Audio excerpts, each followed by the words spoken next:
खुल जा SIM SIM. कहानियों के खजाने से निकली आज की कहानी का नाम है शेर की दावत। चलिए कहानी शुरू करते हैं। शेर की तरफ से दावतनामा आया, उसने तमाम जानवरों को बुलाया। चूहा आया, भालू आया, सबने पेट भर कर खाया।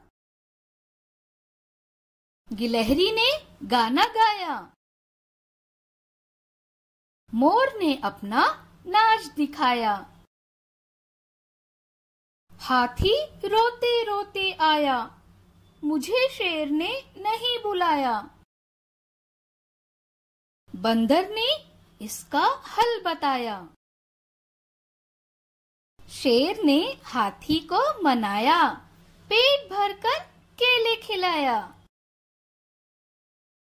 सबको बहुत मजा आया।